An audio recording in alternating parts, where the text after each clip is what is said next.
When someone plays make-believe with a real gun in a real-life workplace, and while playing make-believe with that gun violates the cardinal rules of firearm safety, people's lives are endangered, and someone could be killed. Ladies and gentlemen, that's what this case is about. It's simple, it's straightforward. The evidence will show that someone who played make-believe with a real gun and violated the cardinal rules of firearm safety is the defendant, Alexander Baldwin.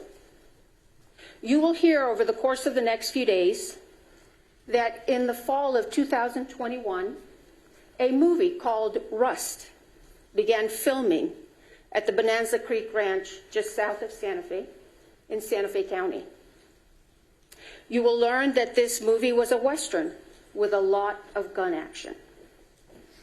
And while it was a movie set, it was a real-life workplace for many people.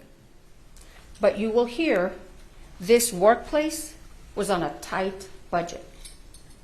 And you will learn that some of the people who were hired to work at this workplace were very inexperienced. And one of those was the armorer, a very young woman named Halyna Gutierrez-Reed. You will hear testimony from crew members who worked on the set, who will tell you that to them, Ms. Gutierrez's inexperience was obvious. You will also learn that this workplace has some talented people. And one of those was the director of photography, a vibrant 42-year-old rising star named Halyna Hutchins. You will also learn that the director of this film was Joel Souza, another talented individual who cares deeply for his projects. The evidence will show, ladies and gentlemen, that like in many workplaces, there are people who act in a reckless manner and place other individuals in danger and act without due regard for the safety of others. That, you will hear, was the defendant, Alexander Baldwin, the lead actor on this film. You will learn that this movie began filming on or about October 6, 2021. But the defendant did not arrive on set to begin working until about October 13. And you will learn that prior to arriving on the set to work, he requested to be assigned the biggest gun available. So he was assigned this revolver, a replica of an 1873 single-action revolver manufactured by Pieta Firearms in Italy. You will hear from Alessandro Pieta, who will tell you he manufactured this gun. And he will tell you he manufactured it in 2015. And he will explain the quality control measures that Pieta Firearms follows in order to ensure that firearms that are manufactured by Pieta Firearms don't have any problems or issues. Mr. Pieta will tell you that this firearm he himself manufactured, and that when Pieta sent it to EMF, which is the company that distributes firearms for Pieta Firearms in the United States, this gun was in perfect working condition. You will hear from Justin Neal, who is a representative of EMF, a company out of California that has historically been known to provide firearms to the movie industry. Mr. Neal will tell you that when EMF received this firearm in 2017, it was in perfect working order. And in fact, when EMF had this firearm, it was subjected to numerous quality control inspections because it was used as a show gun at gun shows. The evidence will show that In September of 2021, an individual by the name of Seth Kenny was contacted by the folks with Rust Production. They asked Mr. Kenny if he would be able to provide some firearms for the filming, for use during the filming of Rust. You will learn that Mr. Kenny owns PDQ Firearm and Prop. It's a duly licensed firearms dealership. Mr. Kenny then contacted EMF and ordered several single-action replica revolvers. And in September, or on September 29, 2021, Mr. Kenny purchased this gun. And you will hear that Mr. Kenny received it from EMF, and it was in perfect working order. The only thing that Mr. Kenny did to this gun was to insert the firing pin, because since it was a show gun, it didn't have a firing pin. But you'll learn that that's a very easy step. All he had to do was just insert the pin, and that's it. And then Mr. Kenny had the firearms, this one and some other firearms, transferred to the set of Rust at the Bonanza Creek Ranch. And on October 13, 2021, the defendant was supposed to have a training session with this gun and this young armorer. But you will see that during this training session, the defendant had somebody or a couple of people filming him while he's running around shooting this gun. You will learn, ladies and gentlemen, or you'll hear during this trial the use of the words prop gun. And you'll learn a prop gun is this real gun. It's not a toy. It's not made of rubber. It's a real gun. You will also see evidence, ladies and gentlemen, that during the days before that fateful October 21st day, the defendant handled this firearm multiple occasions. You will see video footage of the defendant firing this firearm, working perfectly fine.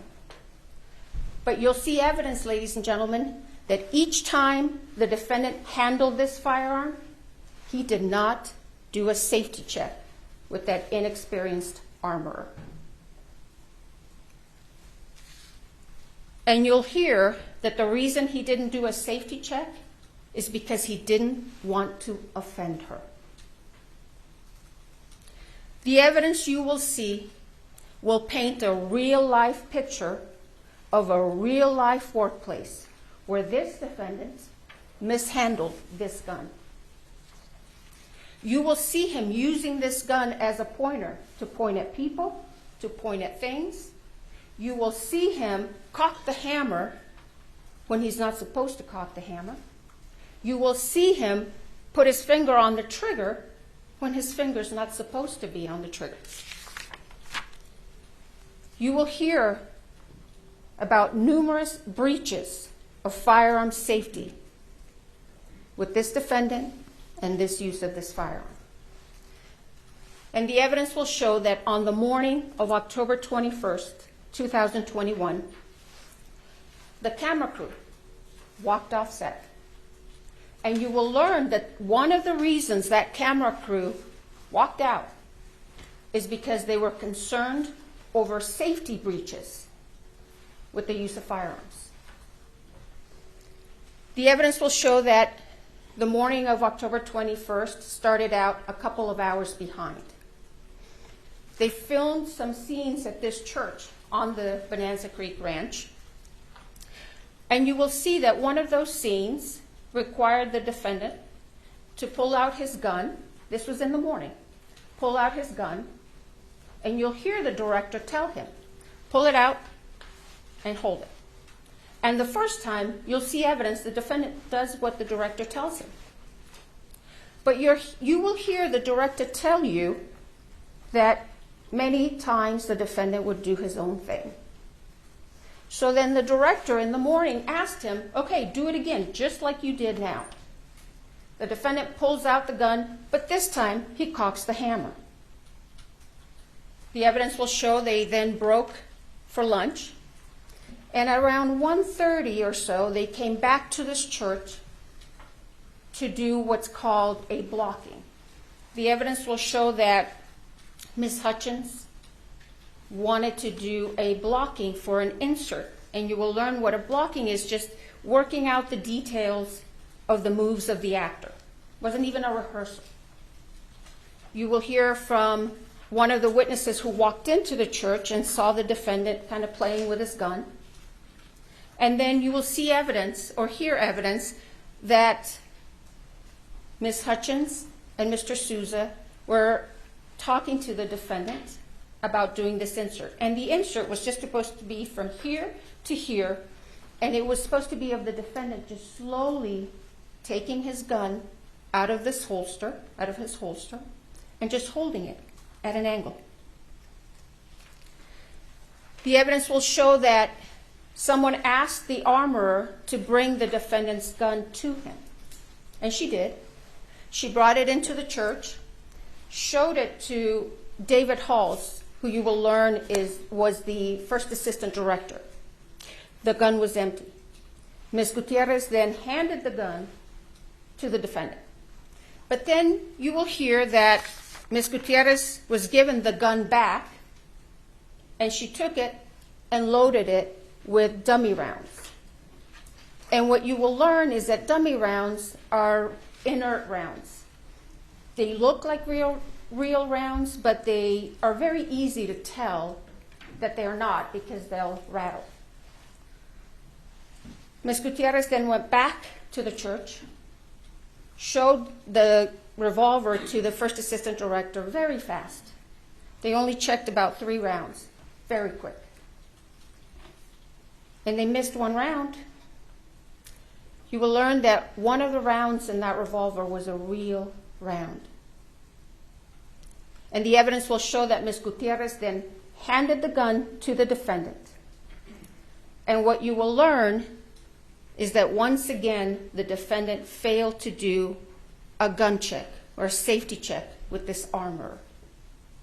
So he takes the firearm, puts it in his holster. Then Ms. Hutchins and Mr. Souza were doing this blocking.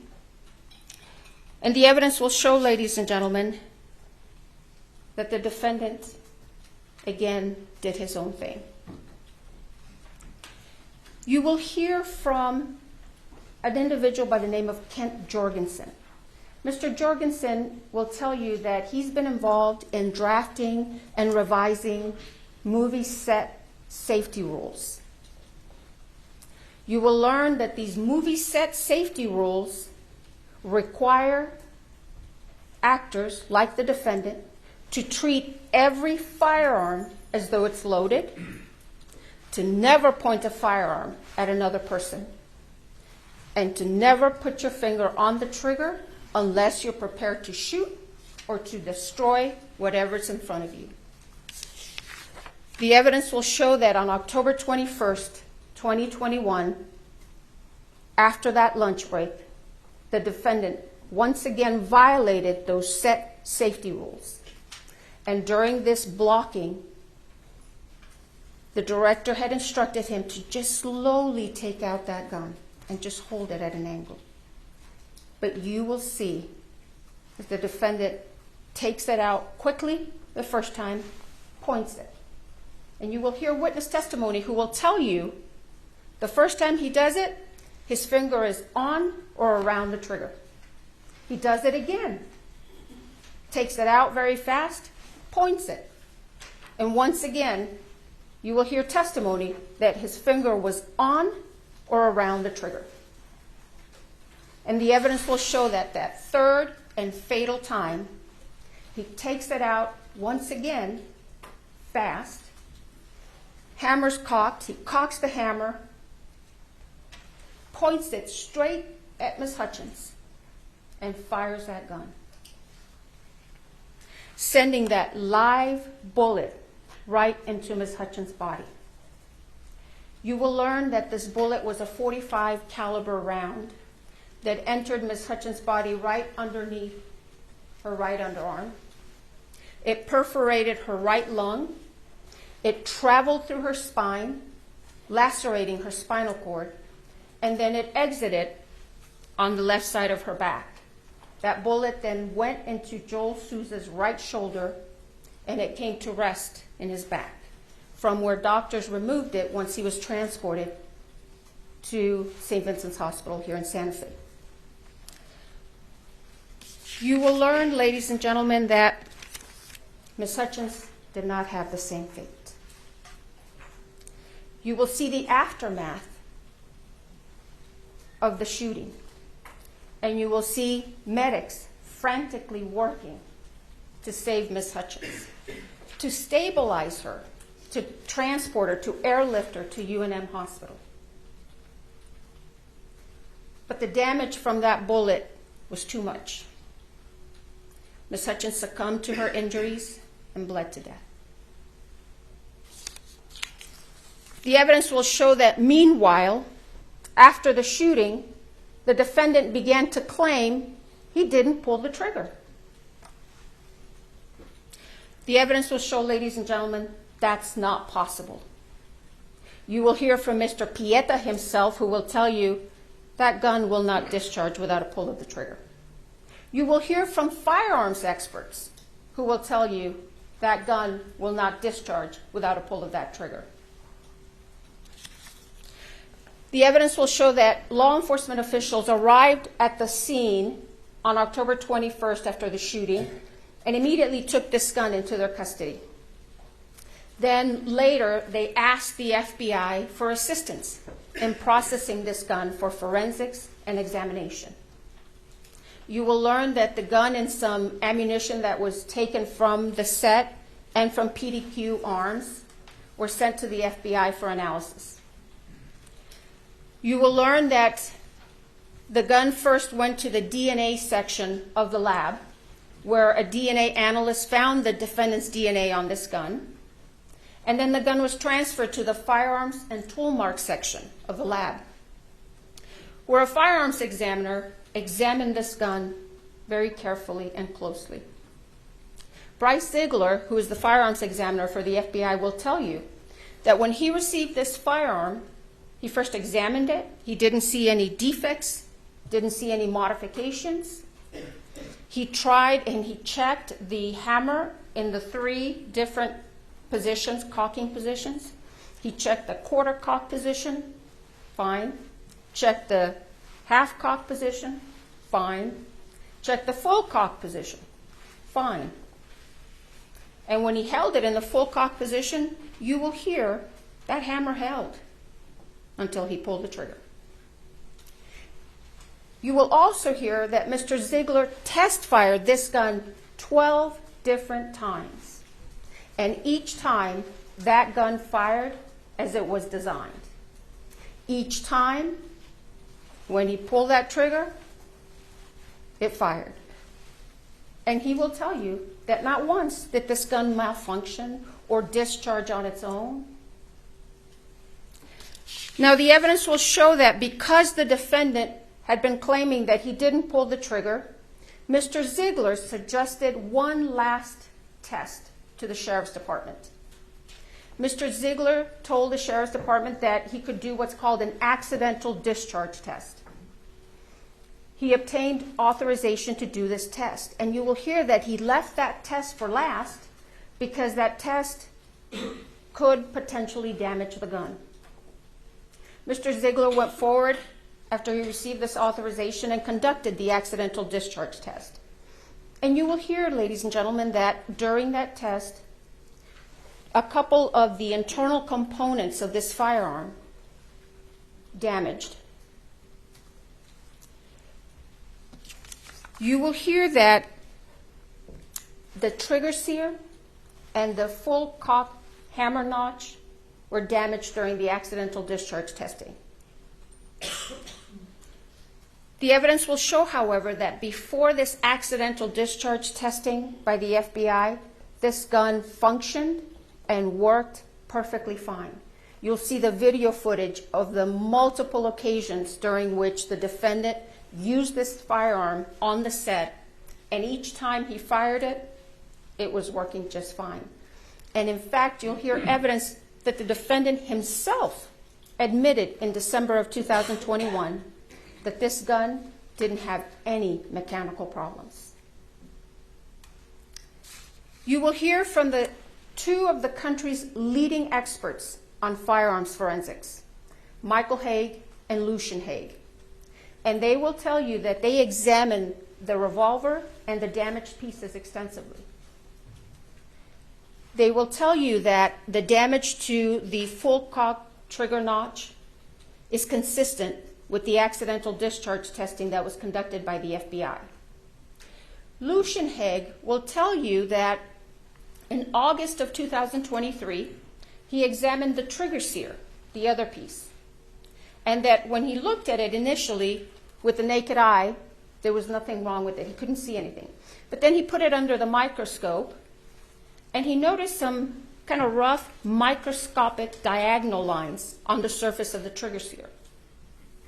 And since at the time he did not know how Mr. Ziegler had conducted the accidental discharge test, he opined that these very small microscopic lines were likely not caused by the FBI accidental discharge testing, but he could not exclude that as the source of those lines. Then a few weeks ago, Mr. Hague will tell you that he spoke with Mr. Ziegler, and he learned how Mr. Ziegler had conducted the accidental discharge test. Mr. Ziegler explained that he affixed that firearm onto a fixed platform and then struck the firearm on 6 different planes with a rubber mallet. And Mr. Ziegler explained to Mr. Hague that he had not affixed the mallet to another fixed device. Instead, he did it freehand. Mr. Hague will tell you, with his 50-plus years of experience as a firearms forensics expert, he opined or concluded that those very tiny microscopic diagonal lines on the surface of the trigger sear were likely caused by the FBI's accidental discharge test. The evidence will show, ladies and gentlemen, that regardless of how those tiny microscopic lines got on that trigger sear, these firearms experts will tell you that those would not affect the functionality of this firearm. At the end of this case, ladies and gentlemen, you are going to conclude and be convinced beyond a reasonable doubt that on October 21st, 2021, that gun the defendant had asked to be assigned worked perfectly fine as it was designed,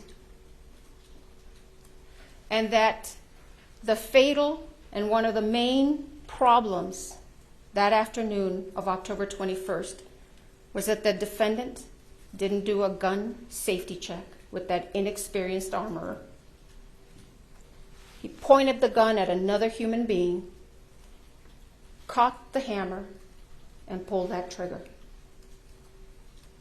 in reckless disregard for Ms. Hutchins' safety. And you will be convinced that the only true and just verdict in this case, so that true justice can be served, is a verdict of guilty to involuntary manslaughter. Thank you.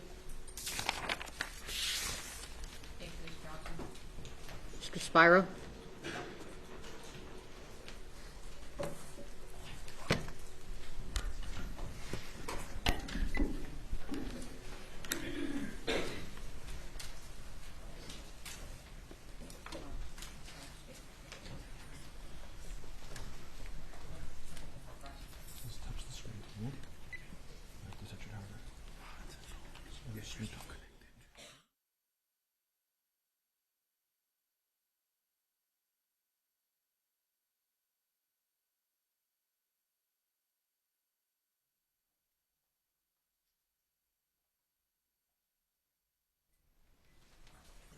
All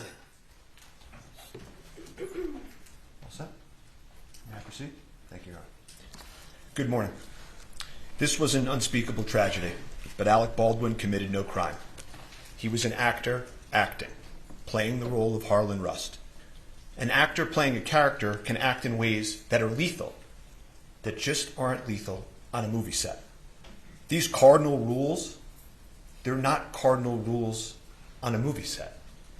And I don't have to tell you much more about this because you've all seen gunfights in movies. And the reason that can happen is because safety is ensured before the actor. On this movie set, there were people responsible for ensuring the safety of the set and the firearm. Those people failed in their duties, but Alec Baldwin committed no crime. The most critical issue in this case is how a real bullet got on a movie set. The evidence will show that real bullets are never supposed to be on movie sets. Movie sets use dummies and blanks. Movie sets use dummies, fake inert bullets that look like real bullets, they don't go bang, for when you want a close-up of the gun. You can't tell them apart from live bullets by looking at them, which is why live bullets can be nowhere near a movie set. And if the director wants a shot of the gun going, bang, poof, there's blanks that they can use. And those blanks look nothing like real bullets. And they are used for those shooting scenes. And, they'll play these videos that they described of Alec's, firearm in the movie going bang, poof.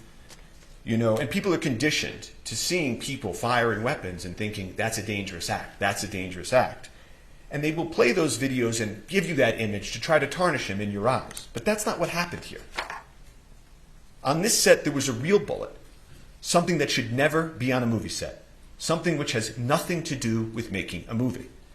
And you will hear no evidence, not one word, that Alec Baldwin had anything to do with that real bullet being brought onto that set. The second critical issue in this case is why did a real bullet get loaded into a prop movie gun? It is undisputed that the bullet was loaded into the gun by the armorer, the person on set whose responsibility it was to ensure the gun was safe. And so picture that moment of the armorer placing a live bullet into that firearm. You hear the prosecutor say, he did this or he performed in a certain way. He picked out the biggest gun as his prop. It's to tarnish him in your eyes. You will hear no evidence whatsoever. No evidence that anything Mr. Baldwin did, that something he did in that moment, that horrible moment when she put that bullet in that gun, none of it had anything to do with Alec Baldwin. And finally, the first assistant director's job, the head of safety, Dave Halls, checks it before it goes to the actor. And he will tell you he made a tragic mistake. He failed to detect a live bullet. And Alec Baldwin had nothing to do with that either. So all this evidence that the prosecutor just outlined, all of it, has nothing to do with these critical issues. Nothing. Which leads us to this. The evidence will show that on a movie set, safety has to occur before the gun is placed in the actor's hands. In this case, this unique case on a movie set, the prop gun was placed in Mr. Baldwin's hands and cold gun was announced, meaning it had been checked and double-checked by those responsible to ensure the gun was safe. It was just a prop. They all thought it was just a prop and could do no harm. The actor's job is to act, to rehearse, to choreograph his moves, to memorize his lines. He's Harlan Rust. He's an outlaw running for his life, who in the incident in question, he's pulling a six-shooter to try to defend himself. That's why the gun has to be safe before it gets into the actor's hands. His mind is somewhere else, in the being of another, a century away, an outlaw. He must be able to take that weapon and use it as the person he's acting would. To wave it, to point it, to pull the trigger like actors do, in ways that would be lethal in the real world, but are not lethal on a movie set.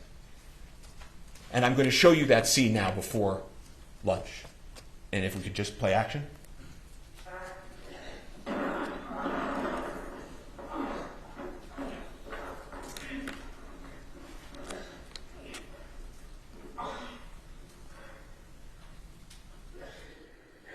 I'm gonna go find some help. I don't need no damn help. You're gonna die if we don't. He's wounded on the run. Play again. Continue.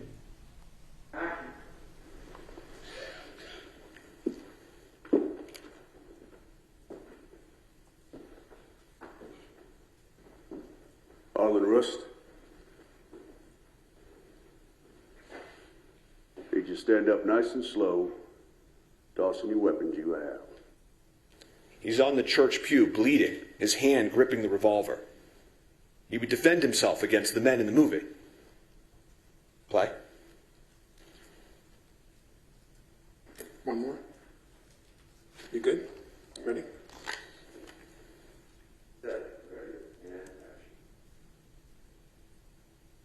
Arlen Rust? Did you get up nice and slow, tossing the weapons you have?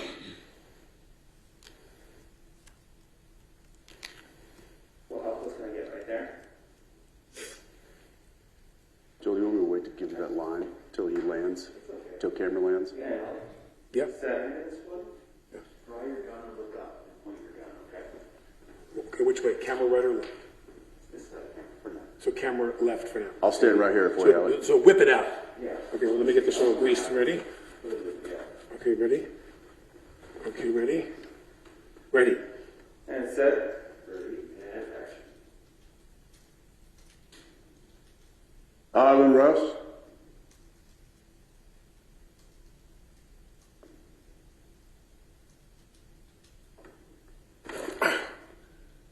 Do one more just like that. You got one more?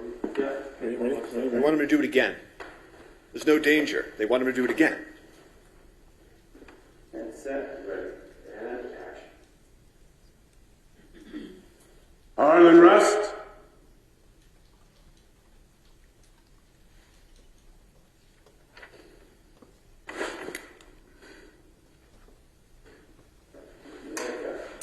Nice.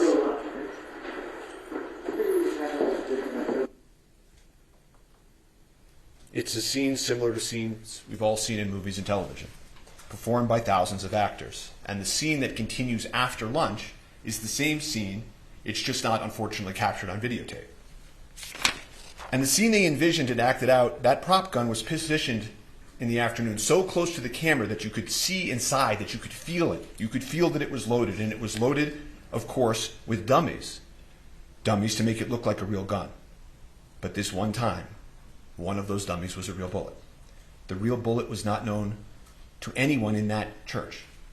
Amongst the actors, directors, and crew in the scene, everyone was doing exactly how they go about their business every day on a movie, not as if some lethal element had been included in the environment. You will see creativity and movement and everyone talking and vibrant. No one had any idea that this venomous, toxic element had been inserted into this magic they were creating. But it did. It entered that place. It killed an amazing person. It wounded another, and it changed lives forever.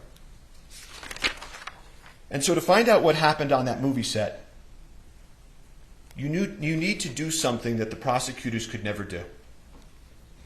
You have to step back and remember what they were doing on a movie set. What were Halyna Hutchins, the cinematographer, Joel Souza, the director, and Alec Baldwin, the actor, doing on Bonanza Creek Ranch? You know, movies and magic have always been closely associated. The first people that made movies were magicians. And this imagination that happens in movies, you know, King Kong, he can stand above a city, and Superman can fly, horses and snakes and gun battles. For this to all work, for cinematography, what Halyna did to work, for acting to work, you have to be so close to the barrier of real and imagined that the viewer feels that they're there, that it's real. The viewer can't see strings from the stuntman. The stuntman must leap. The snake must hiss. And guns happen in movies. All over this country for many decades. Bang, bang. You've all seen it. Guns have been an element of theater and film and television since the earliest of times. Depictions of war and combat, Spartacus, it stirs audiences because it feels real.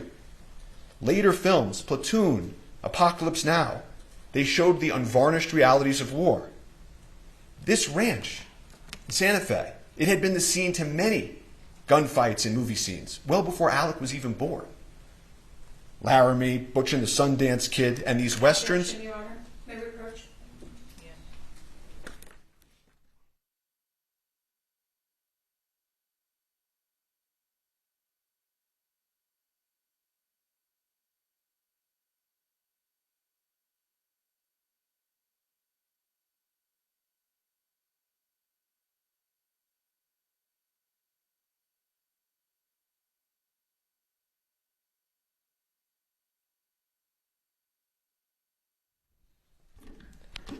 The evidence will show that guns are in movies because movies are about people's lives and guns are in people's lives. So let's talk about the evidence and how the lethal bullet got there. How did this happen and how did it unfold? The evidence will be the following. Everybody on a movie set has a role. The armorer armors, the director directs, the actor acts. They work in harmony, but they have a division of responsibility. Safety being important has the first assistant director, whose name is Dave Halls, above the armorer and sort of the safety of the set. And on that day in question, the cast and the creative directors and crew in the church, it's a fake church, their actors are not in their normal clothes, it's costumes, there's debris falling from the ceiling, it's fake debris, and they yell out cold gun. And that is an important term you're going to learn in this case. It means that the gun is cold. No one need worry. But even that requires a little bit more explanation. Cold gun doesn't mean no live bullets. There are for sure 100% no live bullets on movie sets. That's unimaginable. Cold means you don't even have the fake blank poof in it. You don't need to worry even about eye gear or earplugs for that fake bang. It means it's empty, inert, cosmetic, can do no harm. Cold guns can't hurt people. It's impossible, literally impossible for a cold gun to hurt somebody. You could hurt you more by dropping it on your foot. And that's why these artists are carrying on in their art. Cold gun, all clear to go. And the armorer on this set hands a prop gun to Alec, like she had done times before, like people have done with him in movies for a generation. And he's there. He's in the movie set church with his movie set gear and his holster, and he takes his movie set gun. And he's deeply focused in that moment on his character. The artists, the crew members, they're moving around him. Again, no eye gear or earplugs, nothing to protect against. They carry on. They practice. They rehearse. They take a lunch break. Some folks leave, some don't. They continue the scene. Dave Halls, the head of safety, is actually practicing the movement so they can frame the footage that will happen after lunch. And the prop cold gun comes back. The prop cold gun comes back, cold gun. They call it again. Same gun, again, safe. The first assistant director, Dave Halls, head of safety for the entire film, a man with decades of experience, comes and takes the additional step and inspects the gun. Verifies again, cold gun. Everyone relax. Go back to focus on the making of a movie. There's nothing in the gun that can hurt anybody. And Alex sits on that pew. And the creative directors, the crew, they're moving around him, in front of him. And Harlan Rust, he begins, like the prosecutor told you, rehearsing, acting. This is a completely mundane, uneventful, routine act on a movie set. On a movie set. And so everybody carries on. Nobody fathomed, imagined, foresaw any possible danger. They moved around Alec as he practiced his draw. As the prosecutor put it, working out the details of the move and the actor. He does it again, does it in a different way. Nobody bats an eye. And they will tell you that the investigation revealed that Baldwin was practicing drawing and pointing the weapon of the scene with guidance and instruction from Halyna Hutchins and Joel Souza. The gun goes off. Everybody's shocked. Alec is startled. He immediately says, I didn't mean to shoot I didn't pull the trigger. Immediately. What the hell just happened? They collectively exclaim. Shock turns to panic. 911 is called.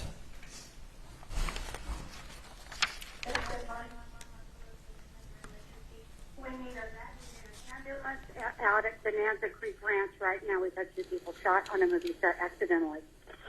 He said someone was shot? 2 people accidentally with gunshots as on movie set, Bonanza Creek Ranch. Okay, Send it. I'll connect you with medical dispatcher. Don't need that. Santa Fe Fire and EMS, what's the location of the emergency? Bonanza Creek Ranch has had 2 people accidentally shot on a movie set by a prop gun. We need help immediately. Okay. This AD that yelled at me at lunch because asking about revisions. His mother, did you see him lean over my shoulder and yell at me? He possessed the gun. He's responsible for what happened in the Is now, Mimi? No. I'm a script supervisor. How many people were injured? Two that I know of. I was sitting, we were rehearsing, and it went off, and I ran out. Accidentally shot on a movie set with a prop gun. The AD, it was his responsibility. Not a word about Alec Baldwin. While they're en route, police, EMS, the cast and crew are outside trying to figure out what happened, frantic, talking to those responsible for the prop and its safety. The armorer is yelling, sorry. Hall's the first assistant director is panicked. The prop master, Sarah Zachary, I don't know exactly where she is at that point, but they check the gun feverishly. They take the ammo out of the gun. They look at it, what the heck happened. They go back to the prop cart that houses the ammo. They're touching the gun and manipulating the gun, emptying it. They go and move some stuff off the prop cart, trying to figure it out. Sarah Zachary, the head of props, will tell you she threw some stuff out. And eventually, of course, EMS and police arrive pretty soon thereafter. And Halyna Hutchins and Joel Souza, the director, are transported to the hospital where Halyna tragically passes away. And I'm not going to be asking questions about her condition after she was wounded or the medical interventions that followed. Her injuries, the efforts to revive her, are not in dispute in this case. The evidence will be there. The prosecutor may present some of these emotionally charged images, but we're not going to be asking questions about that, and it's not an issue in dispute in this case. You jurors are allowed to ask yourselves whether or not that should be the focus or the focus should be the evidence. So police enter the scene. They have lapel cameras. Thank God they have lapel cameras. You want to see what happens? The evidence will show you can play the videotape. Want to see if they take the right gun? Play the videotape. Want to make sure what the people said or did they're remembering correctly? Play the videotape. And so they immediately recover the prop gun and they secure it. That's off to the side. And the reason that you preserve things in the moment is so that you know what existed in the moment, the evidence in the moment, the people and the witnesses and what they said in the moment. These folks, the members of Rust, they'd never been through anything like this before. That is why what they originally said matters so much in this case. If you remember anything I say today as the evidence proceeds, remember that. Look at the evidence of what the people of Rust said and did that day. Life changes, memories change, there are human motivations, internal pressure, external pressure. That's why preservation is so important. So the police continue. In terms of the prop cart and the prop ammo that's on the cart, it's manipulated, altered, kind of messy.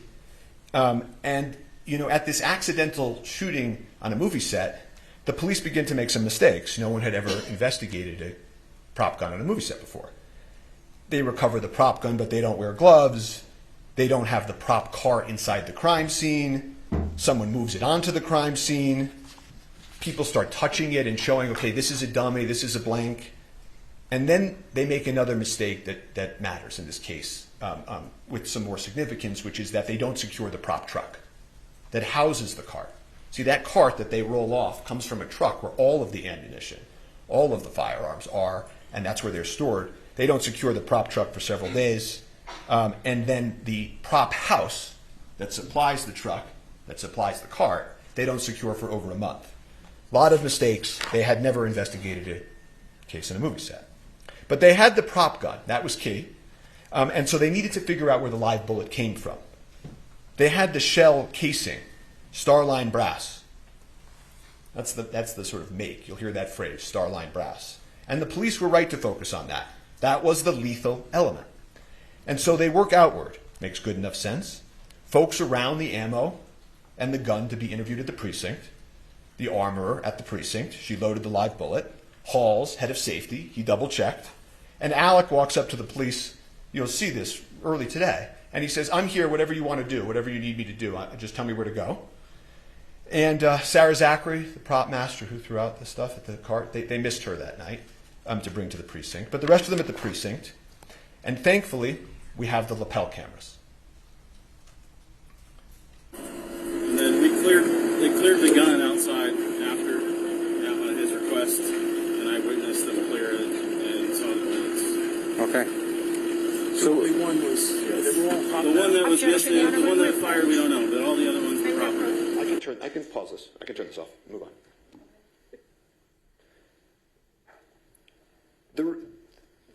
That was just a quick snapshot of the scene. Let's approach, this is, Ms. Johnson? They consented to the exhibit.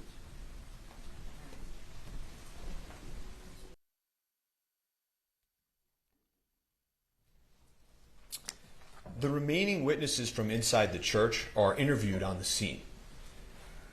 They're interviewed with lapel cameras. They're interviewed by the lead detective, Detective Cano. And those witnesses, some of them will come in here and testify. And not a single one of them will tell you anything different than what I'm about to tell you about the evidence. The gun was double-checked, verified it was a cold gun, not an actor's responsibility to check. Safety was ensured before. Alec was doing his practicing, his rehearsing, his movements. People manipulate and point guns on movie sets.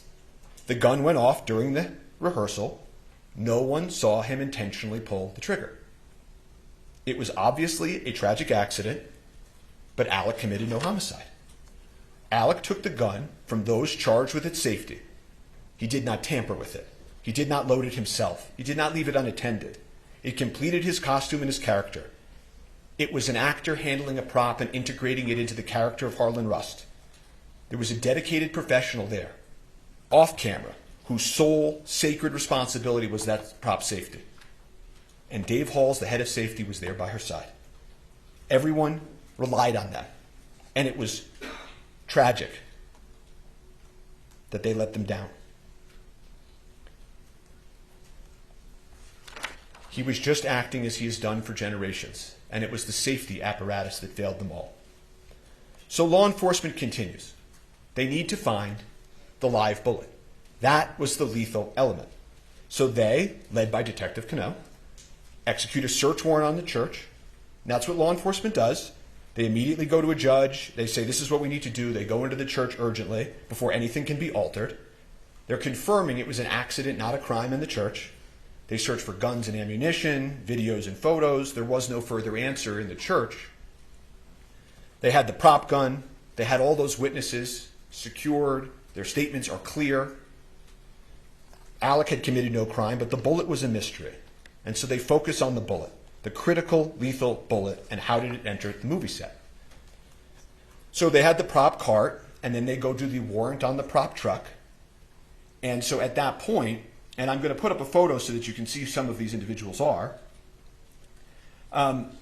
they're trying to figure out when they go to the truck, what is the source of the lethal bullet. And so they execute a warrant on the truck approximately a week later. The Seth Kenny that you heard about in the prosecutor's opening, the supplier for the set, he's there. Sarah Zachary, the prop master, she's there. And they walk through what's inside of the prop truck with law enforcement. But there's no answer to the lethal bullet. And you know, this case then takes on, all this pressure. The media begins swirling. Where is the lethal bullet? How did it get on that movie set? And what about that actor, Alec Baldwin, who had nothing to do with why the bullet got on the movie set? And so police and prosecutors, they work hand in hand, meeting after meeting, trying to find the lethal bullet, meeting with Seth Kenny, meeting with Sarah Zachary, the prop master, the supplier. Where is it? And about a month after the incident, Sarah Zachary finally sits down with law enforcement to answer some questions. And she explains to them that she threw away some stuff. She disposed of some stuff. And the prosecutors and police keep meeting, swirling media, and then at that point, they go to the last step, right? We've done the cart, we've gone to the truck, we met with Sarah Zachary, and they go execute a search warrant on, as the prosecutor told you, PDQ, the prop house. And again, Seth Kenny's there to greet them, let them in, and they don't find the lethal bullet. They never did. They never did. And as things roll into police and prosecutors, cell phones and photos and forensics, looking for this shiny object, they found another shiny object. Instead of trying to find the source of the lethal bullet, they focused on Mr. Baldwin. But Mr. Baldwin was like every other actor. He goes bang bang in movies. He's told when guns are cold or not. He rehearses and acts as his character. Safety proceeds before the actor. Once the actor has the prop gun, he can handle it however a person he's acting as would. A properly cleared gun can't hurt anybody. And so they told you about some of the things that Alec said in the statements that they will take or picked out a few lines from. But he won't tell you anything different, that he took a gun loaded and cleared by the armor and the AD. He made motions with the gun as he was rehearsing. He didn't intentionally pull the trigger. The gun just went off. And he does say, I didn't have a problem with the gun before. And this idea, that they said that he didn't want to check because he would offend them, in this moment, he's been doing this for 40 years, the evidence will show. And he has habits, and there are also SAG guidelines that tell actors what to do and what not to do. And the SAG guidelines don't tell actors to check the gun. You will see them. That's not the actor's role. And so I guess the point that they're trying to make is that why in this specific moment he doesn't break his habit of 40 years and check it differently and sort of insult them this one time. If he had done that and started playing with the gun in that way, they'd be saying, arrogant actor, why is he doing that? So they will play these statements, Alec's statements. You're going to hear a man in shock and grief. A father, an artist, worried about his family. You hear he's, on one of the calls, he's going to meet with the decedent's family, the Hutchins family, and he's upset about that. He will talk to law enforcement. He will call them. He doesn't need a lawyer. He didn't commit a crime. He will call them and offer to meet and speak over and over again. And ask anyone in the acting world. Actors know. Actors rely on armors and point guns and shoot guns. The Armorers Act, what they did, is clear and proven. The head of safety, you will learn, took responsibility for his verification failure. But Alec committed no homicide. So law enforcement didn't have a homicide case against Alec Baldwin. But they changed the question. You heard the prosecutor tell you about this. Did he pull the trigger? Did he pull the trigger? Did he intentionally pull the trigger? And if he did, of course, that would only make his statement incorrect. Right? That would mean he would have misspoke, been incorrect. And I want to stop for a moment and just tell you, because you're going to hear a lot of testimony, expert testimony like the prosecutor told you, about the gun functioning imperfectly. Did he let the hammer down when he cocked it? Did he hit the trigger? Did he, in a calculated manner, as the prosecutor made a motion, fire the gun like that? And when this issue is discussed, it's easy to sort of pull yourself into courtroom land and away from a movie set. On a movie set, you're allowed to pull the trigger. So even if he intentionally pulled the trigger like the prosecutor just demonstrated, that doesn't make him guilty of homicide. He did not know or have any reason to know that gun was loaded with a live bullet. That's the key. That live bullet is the key. That is the lethal element.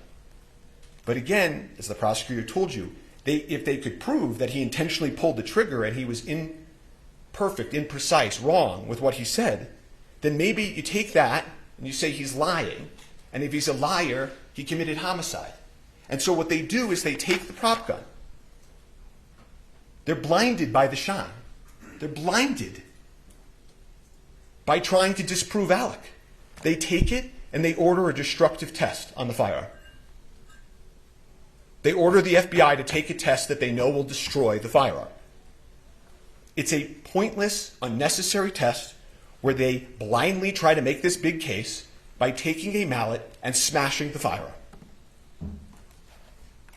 At the time that they did that, they knew that Alec had adamantly maintained, that he was manipulating the hammer and the gun just went off. That the witnesses said it went off out of nowhere. That there are these accidental discharges that happen on the set. That guns have issues in the real world. That this gun had a hair trigger. And the owner's manual of this specific gun actually says that if you load it with a live round, or any round, in the chamber, in that last position, and you drop it like you see a cowboy in a movie, this type of old cowboy gun can accidentally go off. I don't remember hearing anything about that. The evidence will show that. So rather than trying to answer the question of what happened, they proceed with the destructive test. They eliminate the one item that could prove what Alec said and believed. They didn't offer him a chance to test the gun. They didn't take the gun apart before they broke it and destroyed it and look at its inner workings. They didn't turn on their videotape. They just destroyed it. Can't ever be tested in the same condition it was in that day. Won't ever allow Alec to show his truth. And the destruction of this gun that you will hear in this evidence is symbolic of this entire case. Because the officers will tell you at that point, they weren't really investigating anymore. They were trying to disprove Alec, to get Alec, to have this day. And so after the destruction of the firearm, they hired some expert witnesses you heard about to pick up the pieces, so to speak. And the state retained Lucian Haig, an expert with over half a century of experience.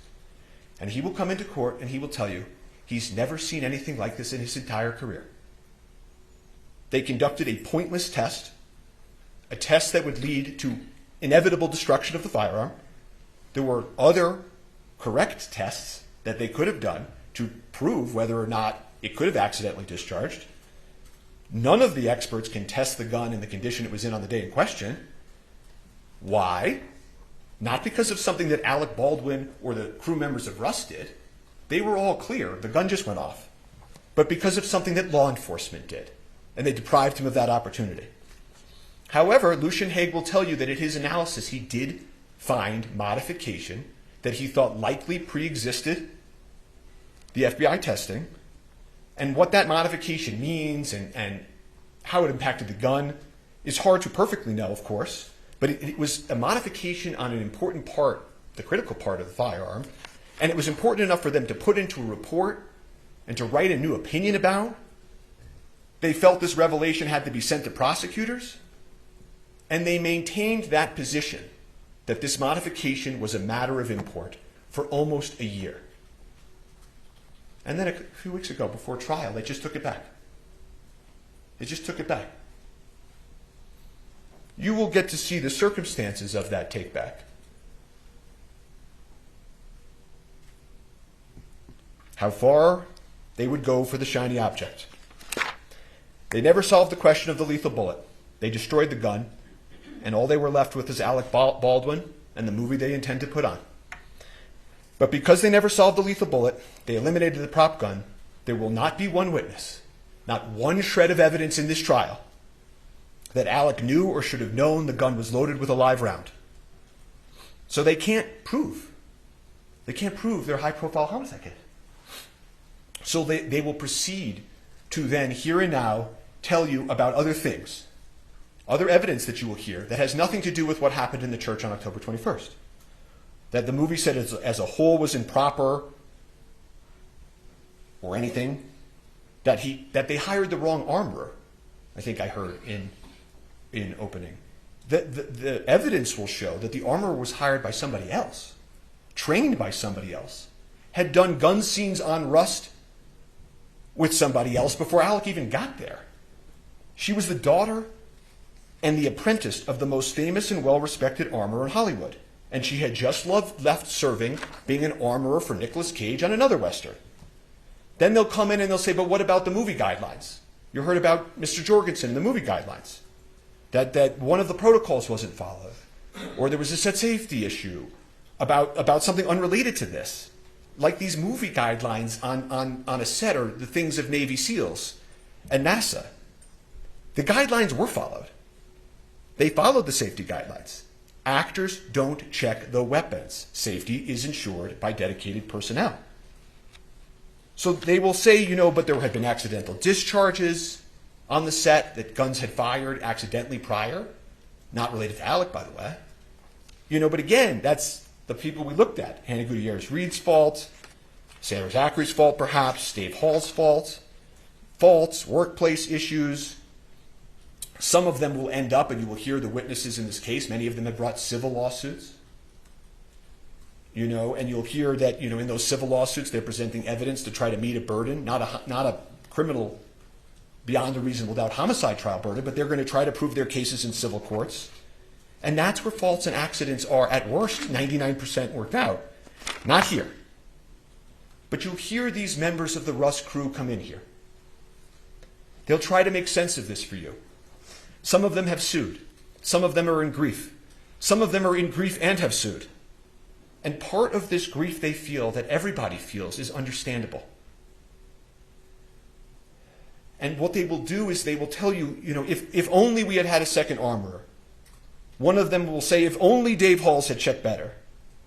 If only the camera hadn't been right there and Ms. Hutchins wasn't leaning over the camera.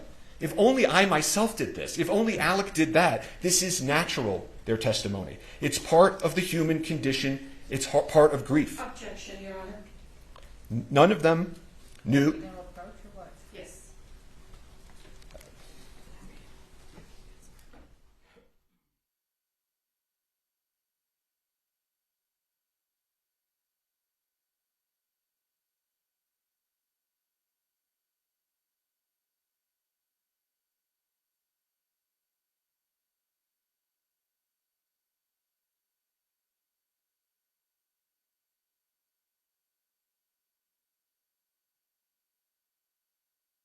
As I was saying, the witnesses, in their grief, will look for reasons to try to make sense of this tragedy.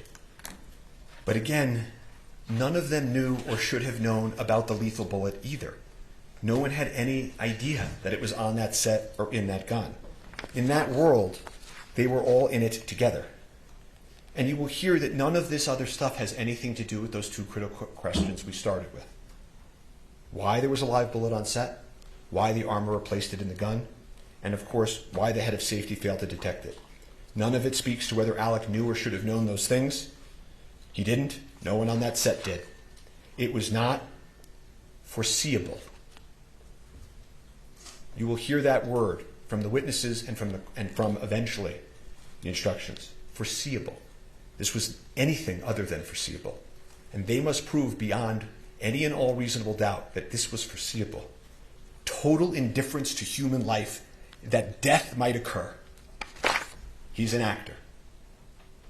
He's an actor.